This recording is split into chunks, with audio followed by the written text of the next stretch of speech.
Bonjour, Christophe Laporte, atelier de restauration de mosaïque du musée de Saint-Romain-en-Galles, Vienne. On est sur une fouille archéologique à Cérézin-du-Rhône, donc à mi-chemin de Lyon et Vienne. Un site qui est connu depuis les années 70, qu'on appelle la Sarrazinière, c'est le nom du lieu-dit, et en fait qui dévoile petit à petit, année après année, par tranche de travaux, l'emprise d'une énorme villa rustique de l'époque romaine, 3e, 4e. Je crois que l'emprise, pour le moment, on est au-delà des 10 000 m² pour l'emprise de la villa. Et donc, ce qui est particulier, c'est qu'elle a livré déjà 3 sols conservés intégralement. Et qui sont tous caractérisés par un décor en noir et blanc avec quelques taches de couleur seulement. Donc, si on veut conserver la mosaïque, il faut mettre en œuvre des techniques qu'on appelle la dépose, qui vont nous permettre d'arracher le tapis décoratif de sa structure en béton. Et donc, pour ce faire, on colle d'abord une première toile de gaz. Quand elle sera sèche, ça nous permettra ensuite de couper la mosaïque en plaques rectangulaires. Et quand ce sera fait, on procédera à un deuxième entoilage plaque par plaque. Une toile de jute qui va renforcer la structure en fait. Ici, on est sur des très beaux bétons, une très belle mise en œuvre antique. Des bonnes conditions de conservation qui ont fait que malgré l'enfouissement pendant presque 2 millénaires, le béton est resté très sain. Donc l'adhérence des tesselles est particulièrement forte. C'est une pièce qui fait 35 m², dont le sol est intégralement conservé. C'est assez rare, la plupart du temps, il y a des lacunes, des manques. C'est des décors connus, décrits, mais pas beaucoup dans nos régions.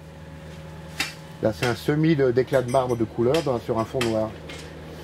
Donc les déposes d'hiver, la complexité, c'est les conditions atmosphériques, en fait. On aurait du soleil, on pourrait faire sécher au soleil, simplement.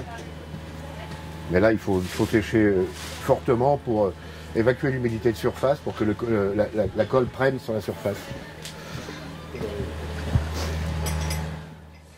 Ensuite, une fois que cette gaze a été collée, selon un plan de dépose qu'on a arrêté, on a coupé la mosaïque en incisant la toile et en prélevant sur chacune des lignes 2 rangs de tesselles. Donc vous voyez ici, c'est un sac de tesselles en fait. Ce qui correspond aux tesselles qu'on a enlevées pour pratiquer la saignée entre les plaques 5 et 3. Voilà. Donc ces tesselles, vous voyez, sont intactes. Elles seront réintégrées à terme au moment de la restauration pour faire disparaître les coupes qui ont été rendues nécessaires par la dépose.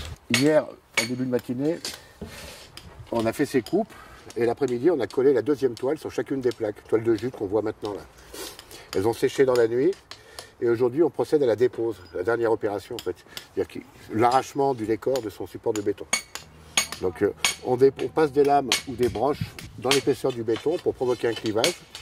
Une fois que la plaque est décollée, désolidarisée, ensuite on va la stocker face contre une planche. Donc elle ne se déforme pas dans le temps, donc on retourne chacune des plaques sur une planche. Chacune des plaques est numérotée avec une indication du nord afin de permettre le remontage de la mosaïque au moment de la restauration. Donc là, Marion, Tessa et Noémie ont décollé la plaque ici. Elles vont pincer la plaque avec des serre-joints et des lames pour pouvoir retourner le tout en sécurité. Et on verra apparaître le dos de la plaque de mosaïque.